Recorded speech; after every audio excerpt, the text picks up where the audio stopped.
जीत अगर अपनों को मारकर मिले तो क्या वह जीत कहलाएगी?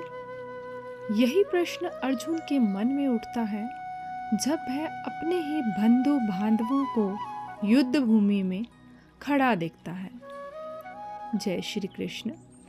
भागवत गीता अध्याय 1 का ये श्लोक हमें सिखाता है कि सच्चा सुख बाहरी विजय में नहीं बल्कि अंतरात्मा की शांति में है। आइए साधक संजीवनी के माध्यम से श्लोक 36 को समझते हैं। निहत्य धार्त राष्ट्रना का प्रीति स्या जनार्दन पाप मेवा श्रेय दस्मान हत्वे ताना ततायिना। अर्थात हे जनार्दन, इन धृतराष्ट्र संबंधियों को मारकर हम लोगों को क्या प्रसन्नता होगी। इन आताताइयों को मारने से तो हमें पाप ही लगेगा। इसकी व्याख्या इस प्रकार है। धृतराष्ट्र के पुत्र और उनके सहयोगी दूसरे जितने भी सैनिक हैं उनको मारकर विजय प्राप्त करने से हमें क्या प्रसन्नता होगी। अगर हम क्रोध अथवा लोभ के वेग में आकर इनको मार भी दें तो उनका वेग शांत होने पर हमें रोना ही पड़ेगा। अर्थात क्रोध और लोभ में आकर हम क्या अनर्थ कर बैठें, ऐसा पश्चाताप ही करना पड़ेगा। कुटुंबियों की याद आने पर उनका अभाव बार बार खटकेगा। चित्त में उनकी मृत्यु का शोक सताता रहेगा। ऐसी स्थिति में हमें कभी प्रसन्नता हो सकती है क्या? तात्पर्य है कि इनको मारने से हम इस लोक में जब तक जीते रहेंगे तब तक हमारे चित्त में कभी प्रसन्नता नहीं होगी और इनको मारने से हमें जो पाप लगेगा वह परलोक में हमें भयंकर दुख देने वाला होगा। आताताई 6 प्रकार के होते हैं।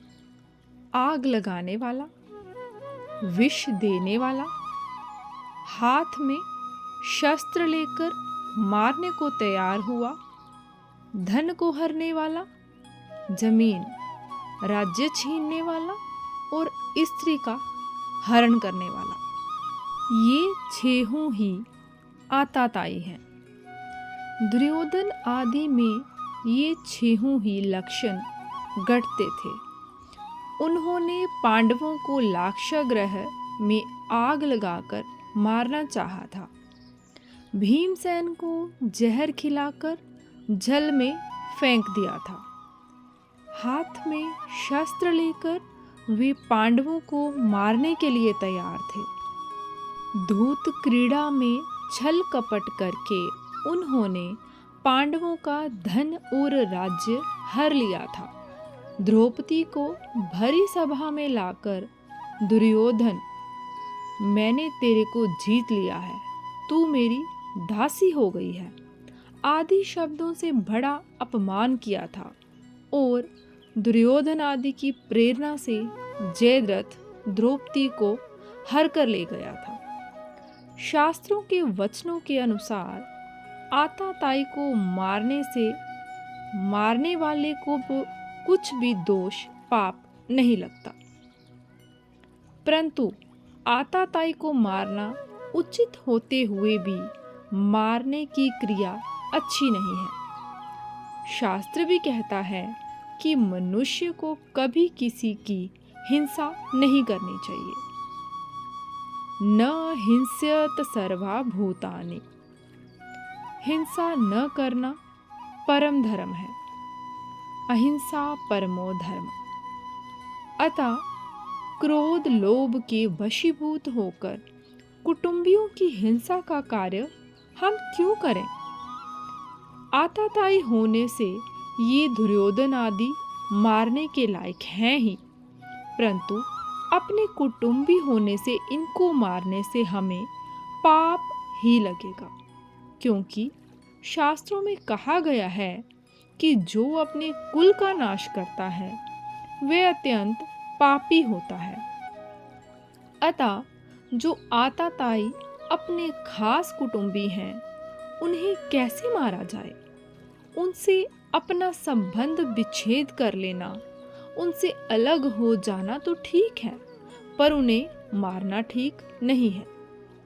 जैसे अपना बेटा ही आताताई हो जाए तो उससे अपना संबंध हटाया जा सकता है, पर उसे मारा थोड़े ही जा सकता है।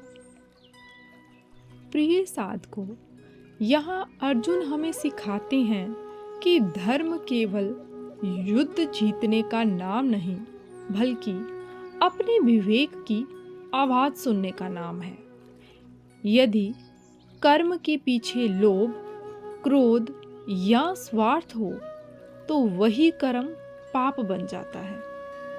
गीता हमें सिखाती है कि जो सुख पाप से मिलता है वह अत्यंत दुख ही देता है।